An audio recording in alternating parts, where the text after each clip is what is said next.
industrial strategy. Stephen Flynn. Thank you, Mr. Speaker. Aside from a few of Putin's poodles who are not in their seats in this chamber here today, we are of course united in our support for the people of Ukraine and indeed in wishing the Prime Minister well in his discussions with the President of the United States later this week. But I'm afraid that's where the unity ends, because whilst we support increasing defence spending, we cannot support the populist playbook of cutting foreign aid. Indeed, that's a position which was shared and agreed with by the Foreign Secretary just a matter of days ago, when he said that it would be a big strategic mistake that would allow China to step in. Why was the Foreign Secretary wrong and the Prime Minister right? Prime Minister. Well, let me thank him for his support on the question of Ukraine. That is important. And just to reassure him, the decision that I've taken today on development aid is not an ideological decision. I absolutely understand the importance of it. It's a very difficult and painful decision, but a necessary decision. He talks about choice. They welcomed the biggest settlement since devolution in the budget, but they voted against it because they couldn't take a choice.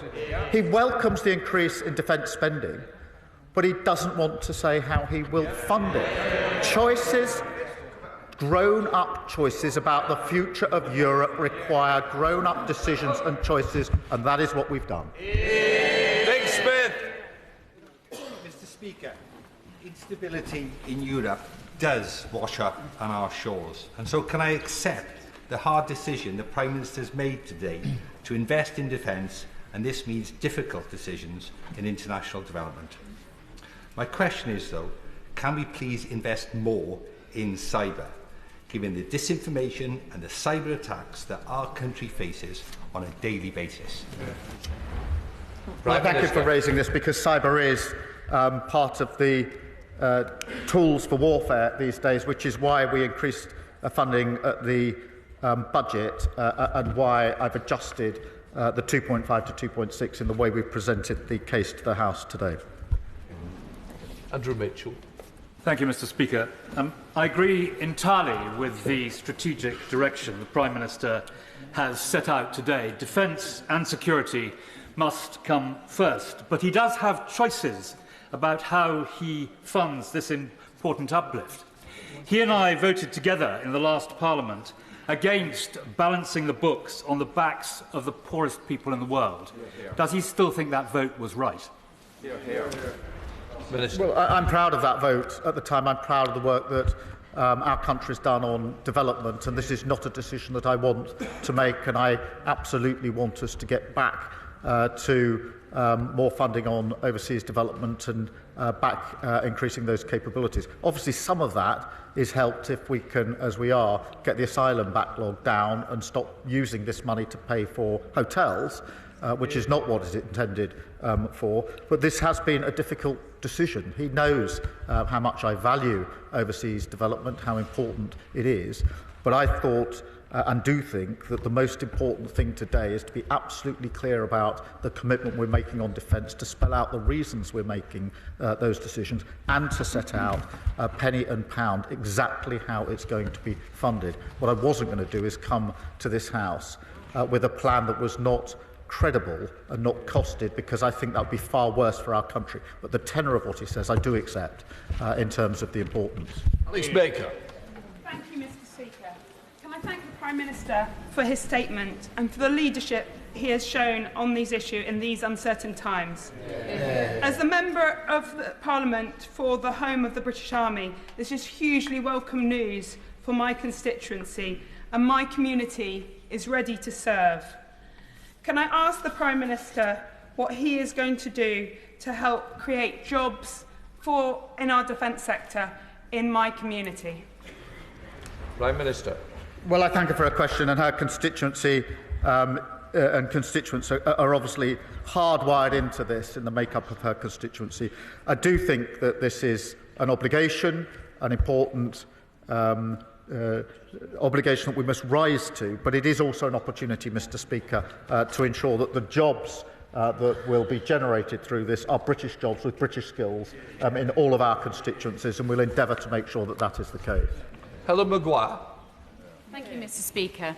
Today we're pleased to hear the announcement that the Government will increase their defence spending to 2.5%, but we're still waiting for the SDR review to be completed, and without this we're in the dark. So will the SDR review be announced soon, and if not, can the Prime Minister outline how this additional money will be spent? The SDR is advanced, and I will come to the House with it just as soon as we can. I want to make sure that we have properly identified the challenges and the capabilities. Now we've put the funding forward, obviously, today, so we will do that as soon as we can, and when we do, it will be a credible plan for the House. Zuba Hamad.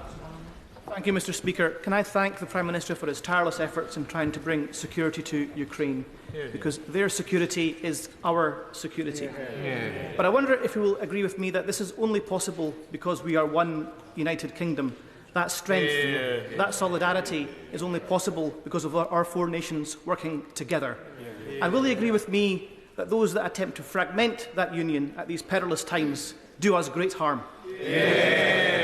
Prime Minister. Well, I do agree with that. I think that as the United Kingdom, we have always stood up in moments like this, and we stand up again as the United Kingdom, and we're proud to do so. This is an important moment at a juncture after 3 years of a conflict. The whole House will be aware of the consequences of decisions in coming weeks, or the potential consequences. I think it's a time for us to pull together. Sir Julian Lewis.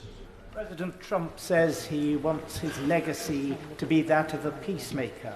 So in his difficult conversations with the President in a few days' time, will the Prime Minister remind him that the reason why the enforced division of Czechoslovakia before the war was a step on the road to disaster, whereas the division of Germany at the end of the war did not lead to World War III, was that the western half of Europe at the end of World War II was not demilitarized. So if there's to be a stable Ukraine after any such enforced division, there must be military protection for the unoccupied half of Ukraine.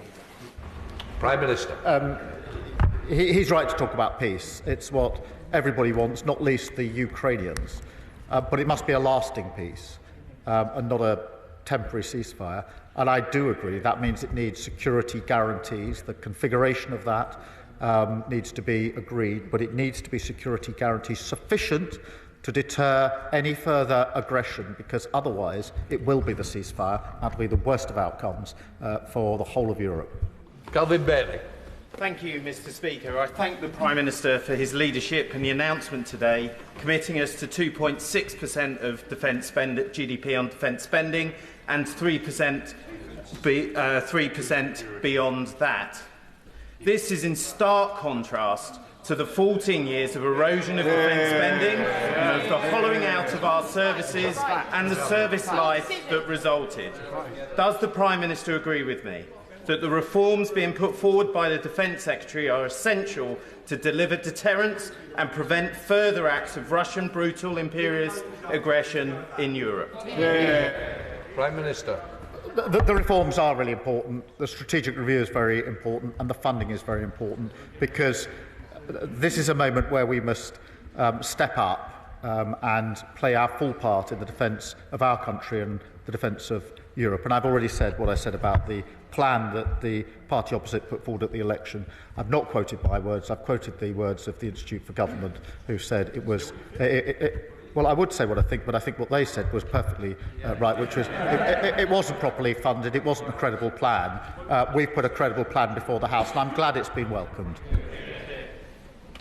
Where should we go? Let's Savile Roberts. Diolch yn fawr iawn. And Plaid Cymru stands firm with the need to safeguard Ukraine's sovereignty, because international security is also national security. But the UK will now cut the already diminished foreign aid budget to fund military spending. National security calls for building peace as well as armed forces. Given the importance that overseas aid plays in preventing conflict, building democracy and curbing warmongering tyrants, and to paraphrase his Foreign Secretary,